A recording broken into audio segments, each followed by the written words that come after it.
Positivo e positiva, estamos começando mais um episódio aqui direto do Congresso Internacional Legado Cristão.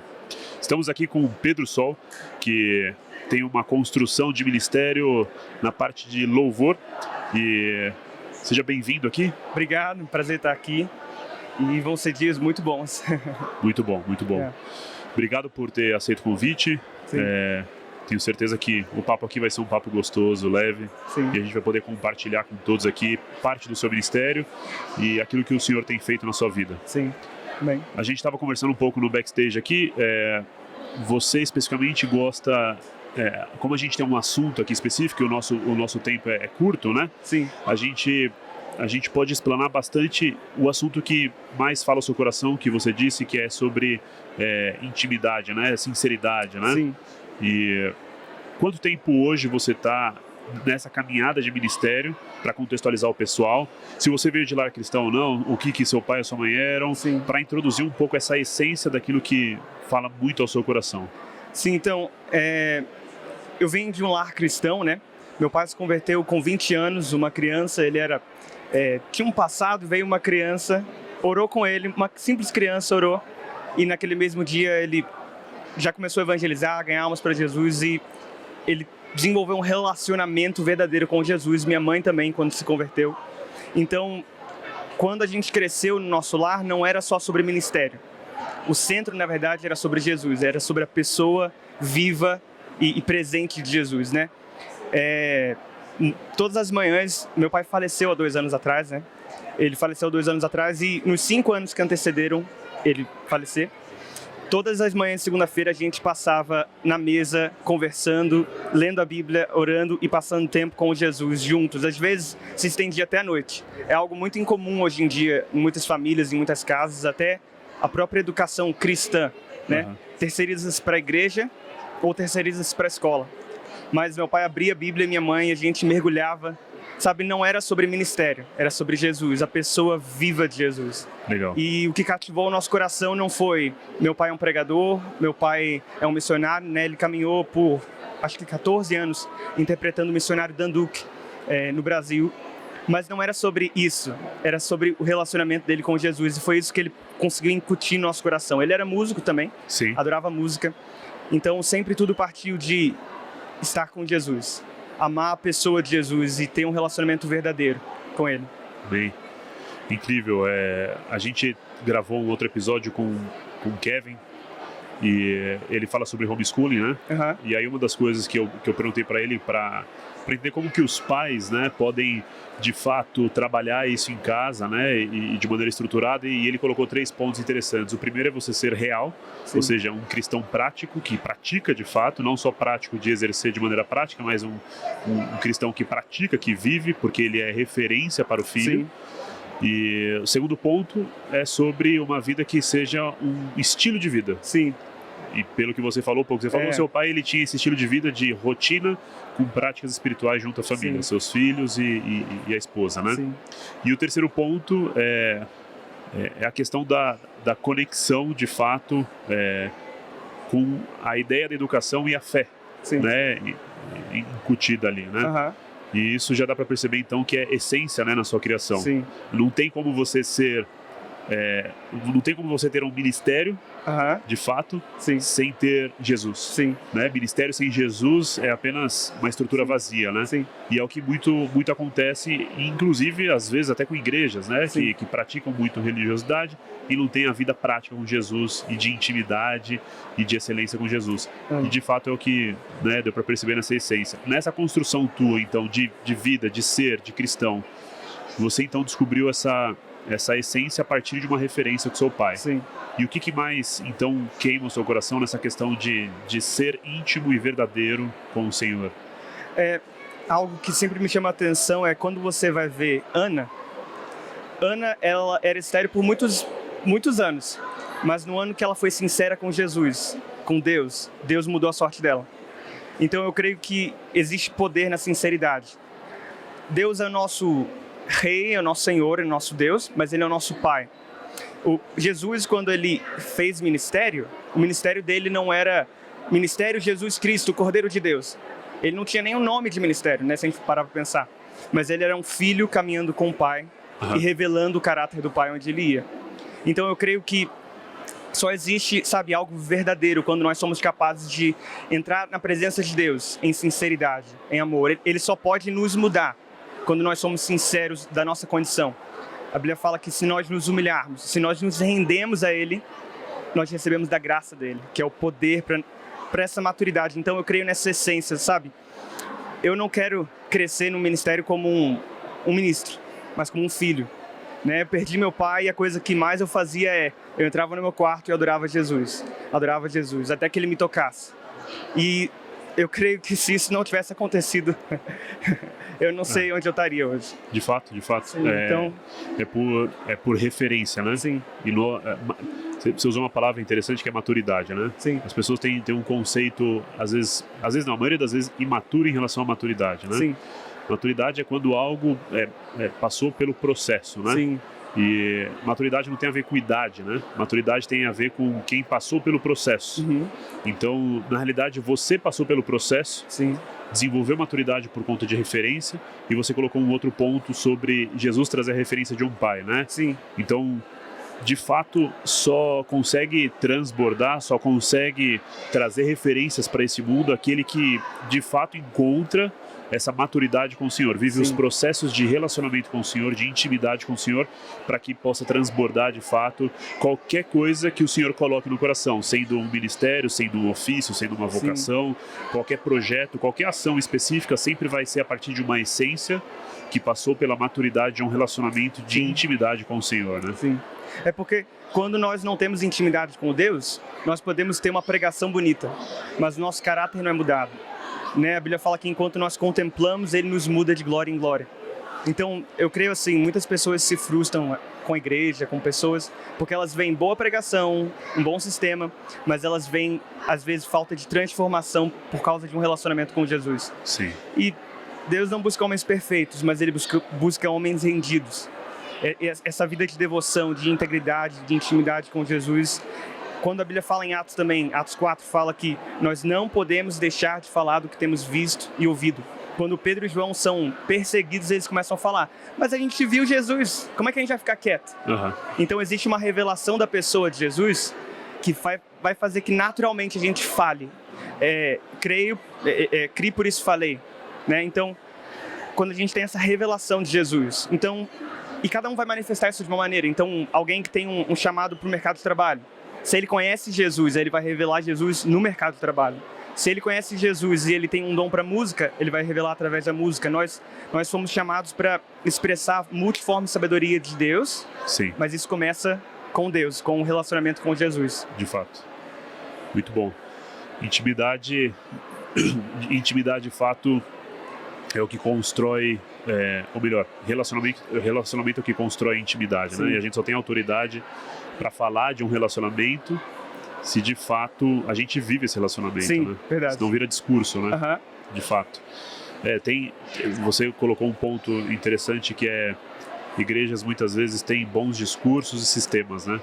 A pandemia provou muito isso, né? Sim. A pandemia provou alianças de pessoas. Meu pastor falou muito isso em meio da pandemia, né? Quando começou a pandemia, ele começou falando a seguinte frase: é tempo de provar as alianças. Uau! Então, a pandemia provou a aliança daqueles que realmente tinham aliança Sim. na pandemia e aqueles que não tinham aliança. Porque uma pessoa perder a aliança com a sua igreja, não é porque ele tinha uma aliança com a igreja. Ele tinha uma aliança com uma proposta pessoal. Sim. Porque ninguém negocia uma aliança de fato com a igreja verdadeira, né? Sim. A igreja de Cristo. Sim. A noiva de Cristo, né? Sim. Porque você tem uma aliança com o próprio Cristo. Sim. Então, a igreja passa por tribulação, Sim. você amadurece na tribulação e você permanece após a tribulação. Sim. E aí você só pode contar uma autoridade que você tem se você passou por ela. Sim. Ninguém pode contar uma autoridade de algo que não viveu, né? Sim. E aí, enfim, me veio até uma outra frase na cabeça. Esses dias eu estava falando sobre... Porque a gente tem a ideia de que a pessoa tem autoridade sobre sempre algo bom, né? Geralmente a gente vê as pessoas falando, eu tenho autoridade sobre algo que eu vivi, sobre algo que eu venci, sobre algo que eu aprendi, sobre algo que eu amadureci. Mas tem dois tipos de autoridade. Ou você tem autoridade para falar da vitória, ou você tem autoridade para falar do fracasso. Sim. E muitos estão só repetindo falas de fracasso, Sim. vivendo ciclos de fracasso. Ou seja, essa pessoa tem autoridade para falar sobre isso porque ela não rompeu, de fato, o lugar onde ela tem dificuldade. Sim. E a gente só rompe esse lugar de dificuldade para começar a viver um ciclo de autoridade, de vitória, de vida, de transbordar, quando a gente encontra um relacionamento de fato de intimidade com o Senhor, né? Sim. E aí, você disse que os discursos são belos, o sistema existe ali. Sim. E aí, quando o discurso ele é provado, quando o sistema é provado, aí de fato você revela se existe uma igreja verdadeira ali, se existe um corpo adorando ao Senhor ou um corpo adorando a sua própria vaidade, né? Sim. O centro, né? O centro é Jesus, o relacionamento com Jesus, a cruz de Jesus. Então, eu digo isso por uma experiência pessoal, né? Apesar da minha juventude, de eu ser novo, como eu disse anteriormente, cara, se não fosse Jesus, se eu não tivesse entrado no meu quarto e adorado Jesus e falado, Jesus, me encontra aqui. Sim. E depois disso, naturalmente, eu comecei a ver Jesus fazendo coisas, nos dando composições, nos usando de certa maneira, mas a partir desse lugar. E né, não é tipo filho de crente, crentinho Meu pai não só nos criou, ele nos levou para ter uma experiência pessoal com Jesus. Então a gente estava sempre em ambientes, em momentos onde nós tivemos a nossa oportunidade de conhecer Jesus, de ter um relacionamento com Ele. E a partir disso, sabe, se esse não for o centro do meu coração em qualquer um desses dias, todo o resto se torna difícil. De fato. Né? De fato. Quando Jesus é o centro, é tudo mais leve e tem propósito, sabe? Eu creio que essa geração, ela busca algo que seja real, verdadeiro, que elas possam olhar e elas veem, uau, isso não é só um discurso, né? E é isso que eu tenho encontrado em Jesus. Muito bom. De fato, a nossa geração tem buscado isso, Sim. né? Essa vida de propósito, né? Sim. Mas é difícil, né? Porque tem um outro aprendizado que eu tive vivendo positivamente, né, desde o início ali, quando a gente startou o projeto. E uma das coisas que eu aprendi muito valiosa ali, também vivendo em igreja e vendo pessoas sendo levantadas e saindo e tudo mais, é que é muito diferente você viver uma proposta de um propósito, né? Sim. E muitos de nós, né, muitos dentro da igreja, estão vivendo falsas propostas, acreditando que são verdadeiros propósitos, né? A grande diferença de propósito para proposta, a grande diferença de propósito para proposta é que o propósito, ele de fato aponta para um chamado, diferentemente de propostas que aponta para um projeto pessoal, para um benefício pessoal. Sim. Então, aí você identifica muito fácil quem de fato tem aliança com o Senhor, intimidade, relacionamento com o Senhor. Se a pessoa vive um propósito, Sim. ela vai morrer para si mesma, para Jesus viver nela. Sim. Ela vai se sacrificar pelo outro. Sim. Por conta de um relacionamento de intimidade. Sim. Mas aquele que vive por proposta, negocia de proposta em proposta para encontrar o seu benefício próprio e pessoal, né? Então, é um grande desafio, né? A nossa geração, ela tem encontrado igrejas que tem cara de igrejas, mas são muito mais instituições com belos discursos e sistemas bem elaborados, do que de fato uma igreja com um evangelho simples e puro, prático ali, onde se encontra verdadeiramente com um propósito. O seu pai, pelo que você aponta aqui, ele levou vocês a ter uma experiência pessoal com o Senhor para descobrir o propósito. Sim, sim. Né? E isso é belo, porque o pai, ele não vai ensinar a fé. Sim. Ele vai levar o filho a ter experiência com fé. Exato. Aí, a partir dessa experiência com fé, este filho tem um encontro genuíno com Jesus. Sim. E aí, nesse encontro genuíno, essa pessoa vai se desenvolver de fé em fé, a amadurecer, né, de glória em glória, para se tornar o Cristo em ação, né, o pequeno Cristo em ação. Sim. É muito interessante, até quando você fala de Deus de Abraão, Isaac e Jacó, não é tipo assim, Abraão fez uma aliança e os outros viveram a vida alheia. Deus veio para cada um deles. Ele foi fiel à aliança, mas ele se revelou especificamente a Isaac, depois especificamente a Jacó. Todos eles tiveram um momento de encontro específico com Deus. Tanto que quando o povo de Israel falhava nessa aliança, as coisas desandavam. Mas ele sempre dava uma oportunidade a cada geração que elas pudessem conhecer o Senhor. Ele sempre dava uma oportunidade. Sim. É sempre pessoal, né? É pessoal. O Deus que cremos é um Deus pessoal, né? Pessoal. Muito bom. Quais dificuldades você percebe hoje? Você caminha em algumas igrejas, né? Vai ministrar em algumas igrejas. Quais dificuldades você vê hoje na nossa geração em relação a esse encontro genuíno, esse desenvolvimento de intimidade com o Senhor? Então, eu acho que muitas vezes se pensa da maneira que a intimidade, ela tem que ser, como posso dizer, ela tem que ser um hype. Ela tem que ser assim, uau, todo dia eu tô muito bem. Mas até esses dias eu estava refletindo, qualquer relacionamento, ele não é só construído em momentos profundos de intimidade. Na verdade, todo relacionamento profundo, ele tem um constante relacionamento. Então, eu acho que muitas vezes, uma das coisas que acontece é, você desenvolve disciplinas espirituais, mas Deus é uma parte do seu dia. Então, você começa, depois, como eu trabalho, como eu estudo, como o Espírito Santo, ele fica de lado, né? Eu creio que todo relacionamento, ele tem momentos profundos de intimidade, mas uma vida vivida, né? Comer juntos, estar juntos. Mas quando a gente toca nesse momento profundo de intimidade, que eu chamaria de devocional, ou muitas vezes as pessoas, elas param na disciplina, ou elas nem começam, na verdade, né? Elas acham difícil demais. Primeiro, tudo começa com disciplina. Você vai ser um jogador de basquete, você vai começar com a disciplina, até que aquilo se torne natural para você. Então, tudo começa com a disciplina.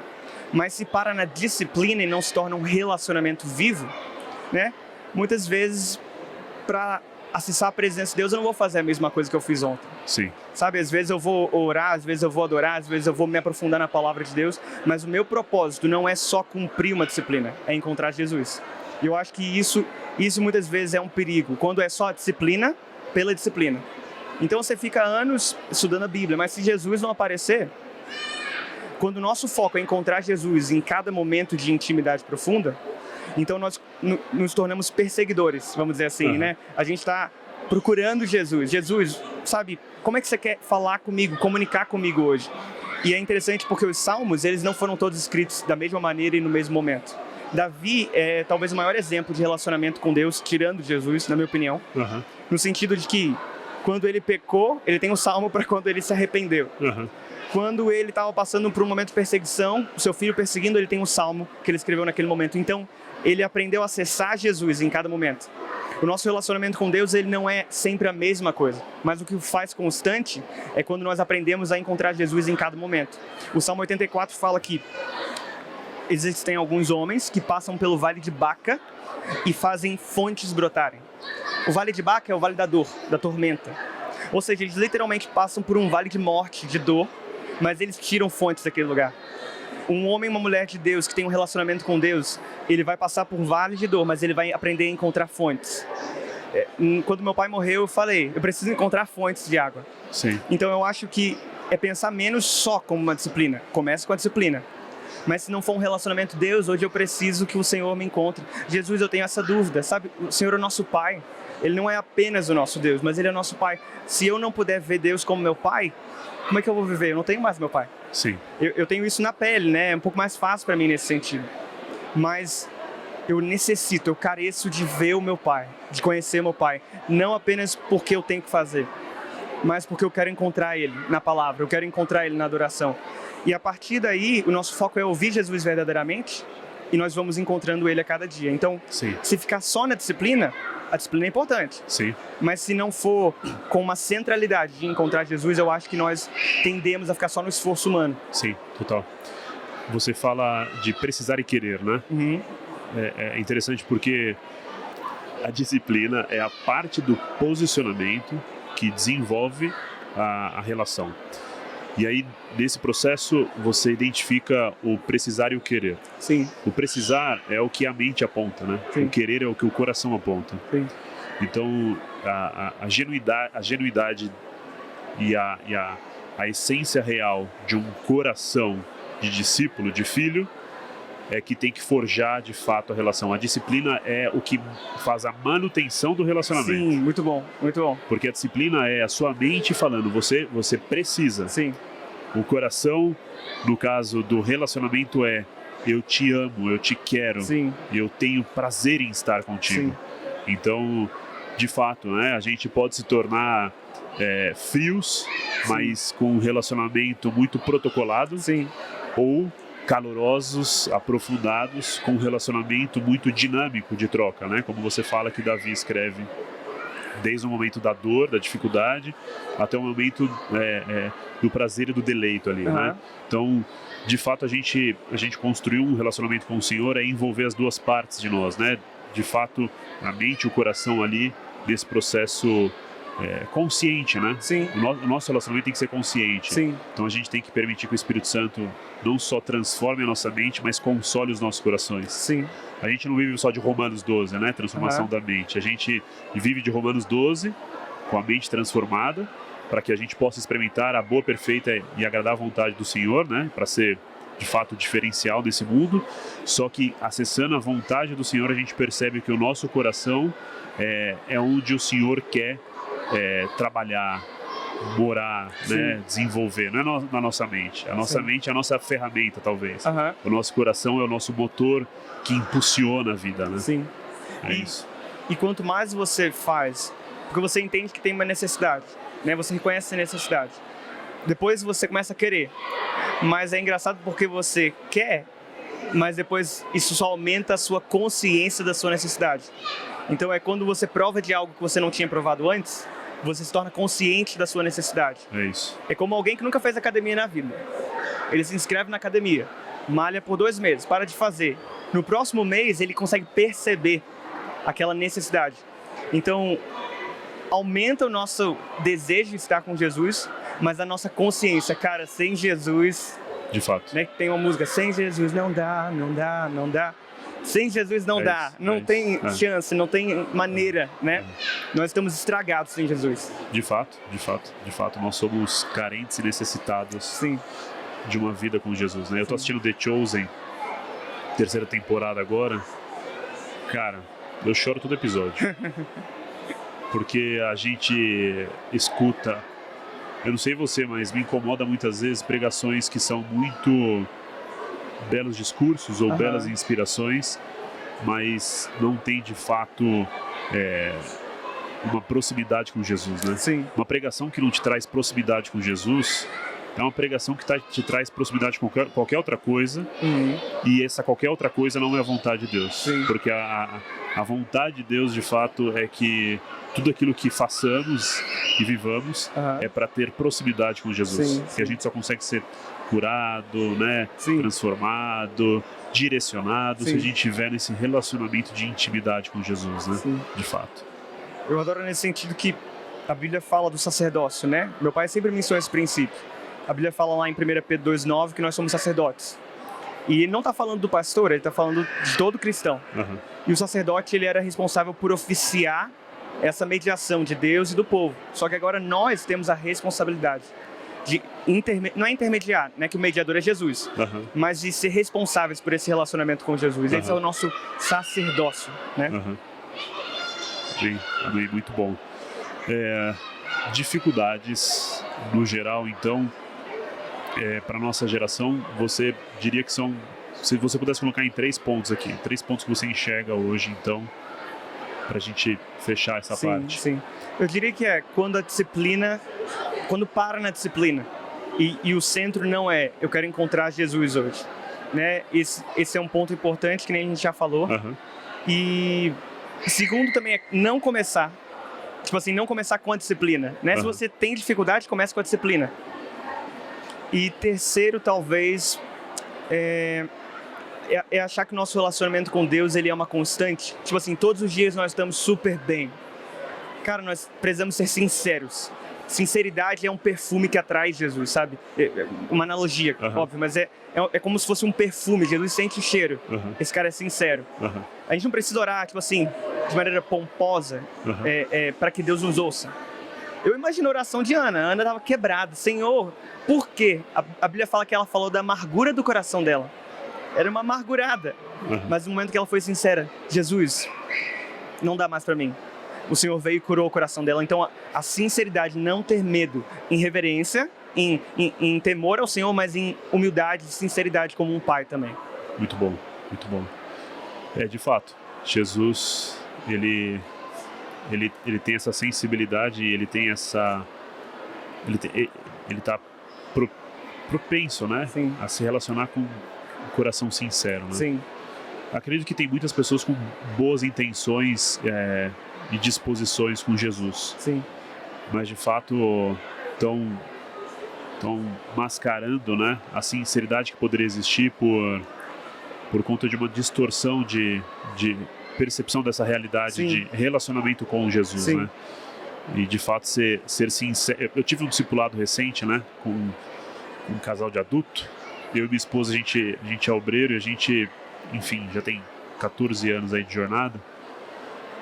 E eu acho que é o lugar que a gente mais aprende, né? É maravilhoso você servir. Porque quando a gente discipula, eu acho que a gente, na verdade, está sendo discipulado por Jesus. Sim, essa é a realidade, né?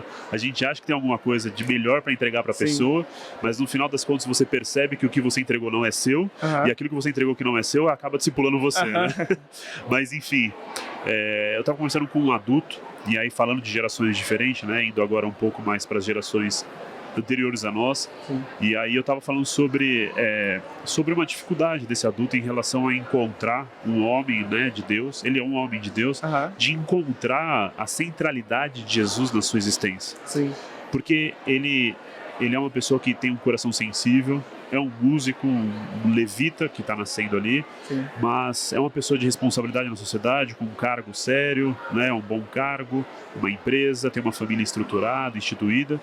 Mas estava tendo a dificuldade de perceber, de fato, o papel dele na igreja. Sim. Sendo o corpo de Cristo, sendo membro.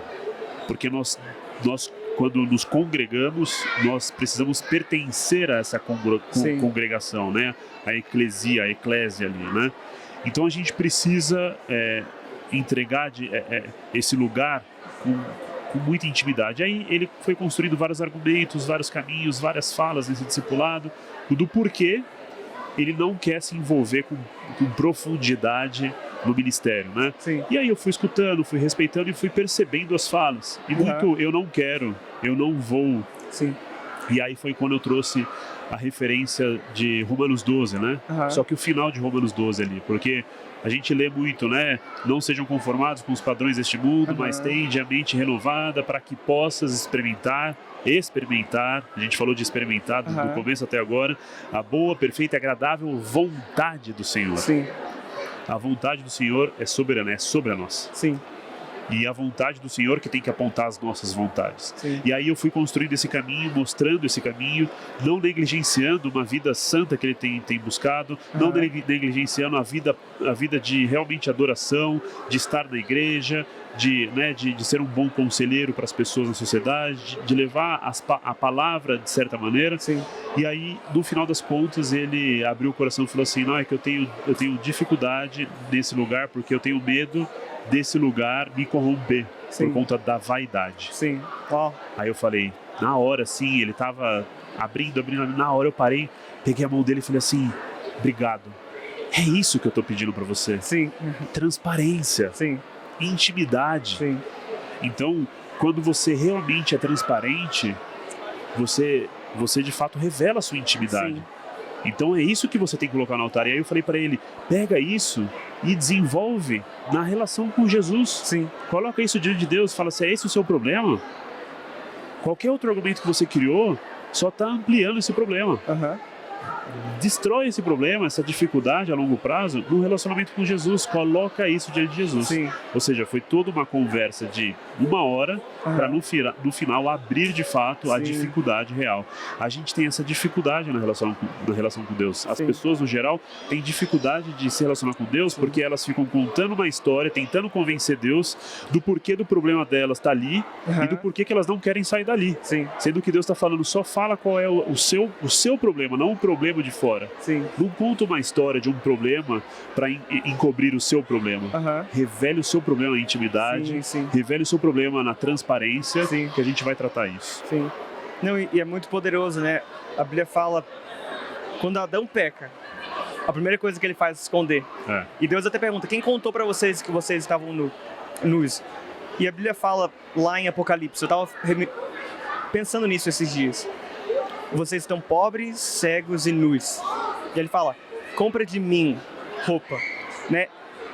Assim que Adão peca, ele entende, eu preciso me justificar. Ele pega e faz uma roupa para ele com folhas de figueira.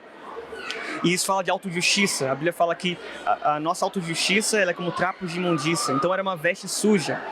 Enquanto o que podia transformar a vida dele é se ele tivesse falado, pai, pequei. Pai, eu fiz aquilo que você falou para eu não fazer. Porque ele não sabia, mas um cordeiro havia sido morto antes da fundação do mundo. Não foi depois que ele pecou, foi antes da fundação do mundo. Jesus já tinha um plano para salvá-lo, né? Então, o ponto é, existe uma provisão eterna em Jesus. O nosso medo, ele vem de um lugar de condenação. A Bíblia fala que o medo, ele anda de mãos dadas. Lá em 1 João fala que o medo anda de mãos dadas com a expectativa de condenação, de julgamento divino. Então a gente vive debaixo de uma expectativa. Mas sabe, existe o sangue do Cordeiro, existe uma provisão. E qual o desejo de Deus? A nossa sinceridade. Cara, tem uma dificuldade no seu coração? Deus não está ali para falar assim, você está errado. Mas quando você é sincero, a graça dele pode te limpar e te capacitar. Então eu vejo muitas vezes, e eu percebo isso na minha vida, muitas vezes você desenvolve uma mentalidade assim, de me esconder quando eu tenho alguma coisa que eu reconheço no meu coração que não está certa. Né? Não só pecado, mas erros. Não mandei bem com aquela pessoa. Sim. Enquanto Deus, ele tá como um pai falando, seja sincero comigo. Sim. Porque existe graça na revelação de Jesus, existe graça a Bíblia fala que ele dá graça aos humildes. Sim. Quando nós nos humilhamos, Jesus, eu preciso de você nessa área. A graça dele vem e não apenas nos perdoa. A graça é a influência de Deus, a graça vem e nos capacita. Então, as pessoas tentam, em inglês a gente fala measure up. Sabe, ficar na medida, né? Tô fazendo tudo direitinho, mas eu vejo o relacionamento com Jesus como um filho crescendo à maturidade. Se desenvolvendo. Exatamente. Então, Jesus, hoje eu tenho essa dificuldade, daqui me ajuda, Jesus. E nessa sinceridade, nós nos tornamos mais parecidos com Ele. Na verdade, quanto mais nós nos escondemos e ouvimos a voz da condenação, do medo, isso, na verdade, vai apodrecer a nossa vida com Deus. Por isso que muitas pessoas ficam 6 meses certinho na igreja, estão mandando bem, fazem algo de errado, porque aquela condenação quase que esmaga elas. Agora, quando nós somos sinceros com Jesus, Ele tem a graça para nos lavar, limpar e nos amadurecer. Sim. Né? Acho que isso tudo é balizado por algo que você falou, justiça, né? Autojustiça ali de Adão. Jesus fala, buscar o reino de Deus em primeiro lugar e a sua justiça para que todas as demais coisas sejam acrescentadas. Tira essa segunda parte. Vamos focar na justiça. Por que reino, justiça e depois recompensa? Por que reino, justiça e recompensa? Justiça não está dentro do reino? O ponto é a justiça que orquestra, que desenvolve o sistema. É a justiça que pondera, é a justiça que traz discernimento, é a justiça que regula o que acontece. Quando a gente tenta se auto-justificar, na realidade, a gente está criando uma própria justiça que já é falha. Ou seja, não é uma justiça. Porque a justiça é só uma, é a justiça de Deus. Qualquer justiça que não seja a justiça de Deus é qualquer outra coisa que quer organizar, orquestrar, desenvolver, organizar, sem, de fato, o Criador. Né? Faz sentido? Faz muito sentido. A Bíblia fala em Romanos, né, que ele nos fez justiça de Deus, e ele fala da justificação como algo vindo de Deus. Por isso que quando ele fala lá em Apocalipse, ele não fala assim, se torne justo, tipo assim, ele fala, compre de mim vestes de justiça. Então tem muitas pessoas que elas ficam com medo de Jesus, esse medo de se expor para Jesus, né? Mas a nossa justificação, ela vem do Senhor, mas isso é outro assunto. A nossa justificação vem do Senhor. Olha que louco. Então, a justiça que a gente tenta desenvolver é uma justiça segundo os nossos conhecimentos limitados, a nossa sabedoria pequena. Né? Estou falando agora sabedoria humana, a nossa sabedoria que vem de Deus. E aí, de fato, a gente cria todo um sistema que já está com base na corrupção, porque o homem é caído. Então a gente só consegue ser justificado, ou seja, voltar para um sistema pleno, organizado, cuidado, bem discernido, né? Com todas as estaturas necessárias, todos os valores e princípios organizando ali, se for a partir da justiça do meu Pai, da justiça de um rei, que é um rei sobre um reino que nós vivemos, que é o reino de Deus. a Bíblia fala, né, que a justiça ela é pela fé.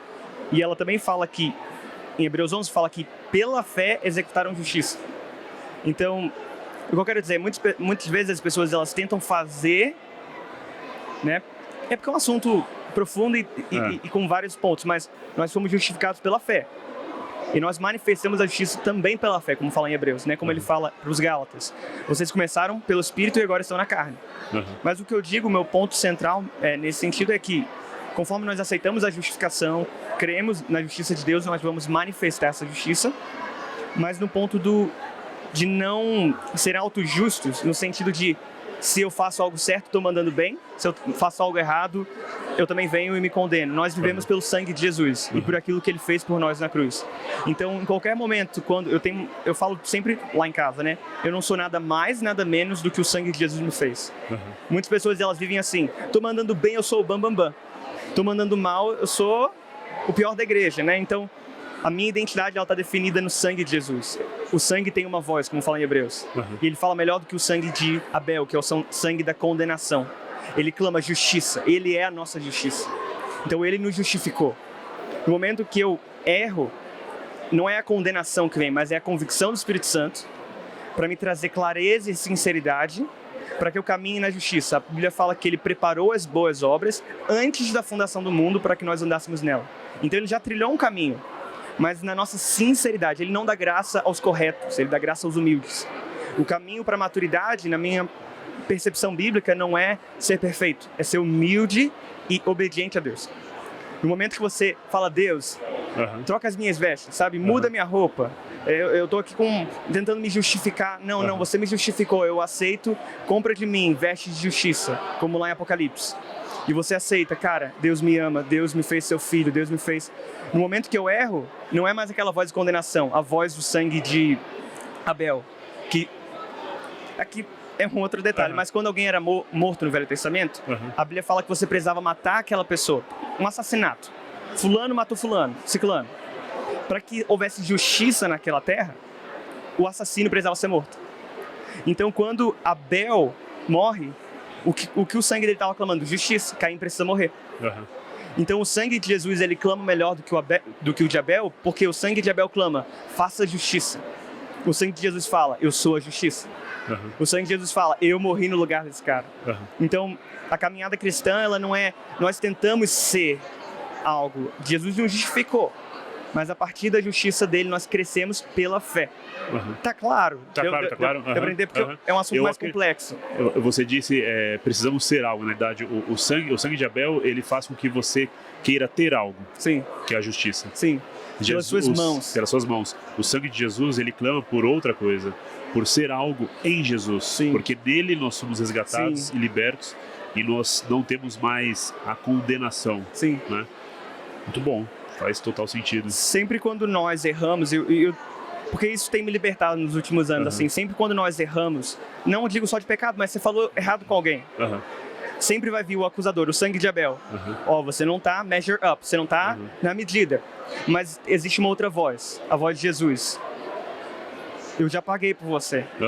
Agora, me dá isso daqui, me dá essa sujeira, me dá isso daqui e deixa eu colocar minha beleza em você, deixa eu colocar o meu caráter em você.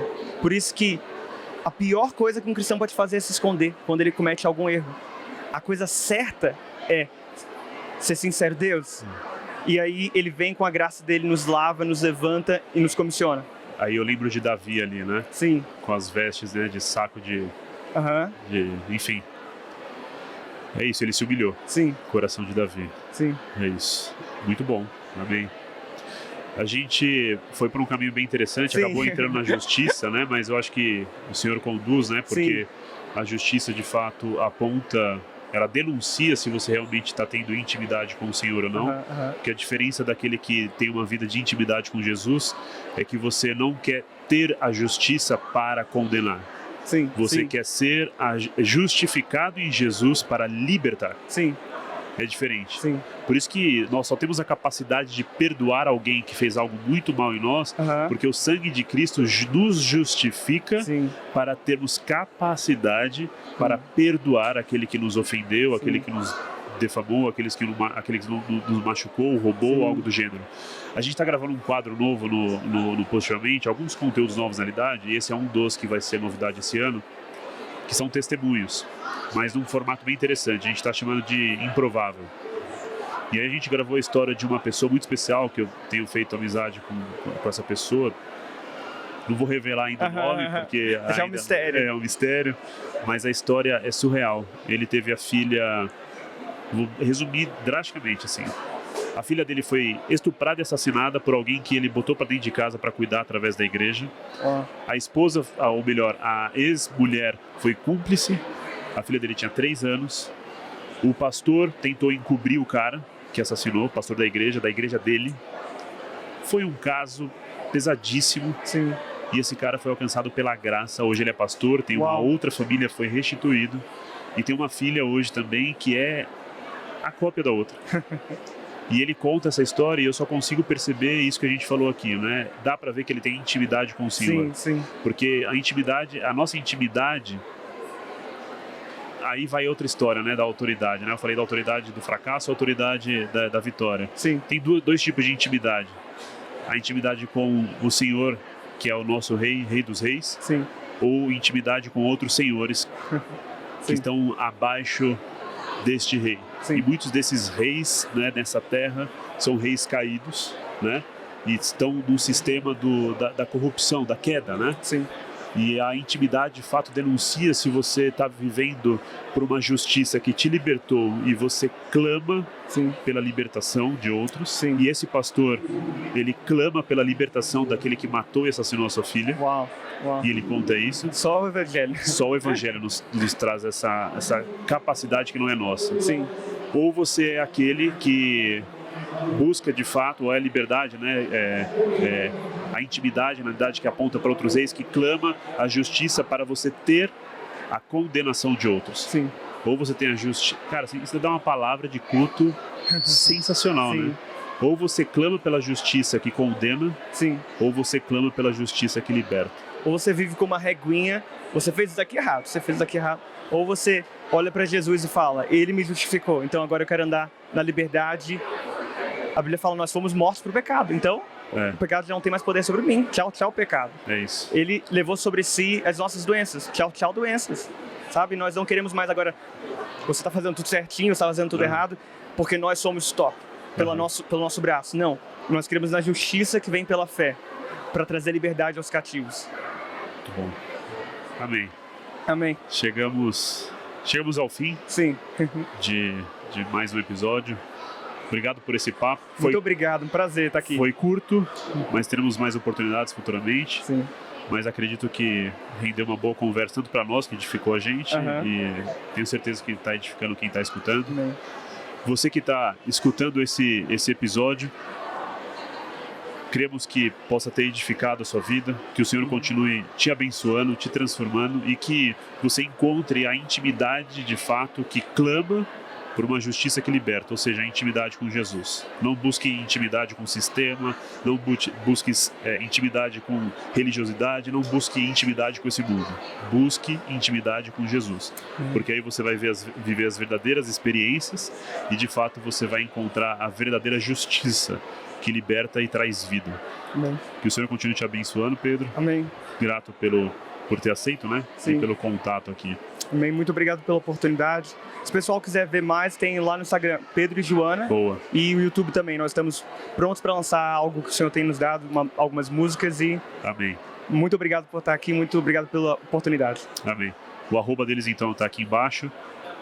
Entra lá e segue lá. E não se esqueça de curtir, comentar ou compartilhar esse conteúdo. Se você gostou, comenta aí. Curti muito, recebi muito, edificou muito. Se você percebe que vale para alguma outra pessoa que você lembra que está precisando dessa palavra, dessa conversa, compartilha. Que Deus abençoe a sua vida e nos vemos no próximo episódio Positivo e Positiva.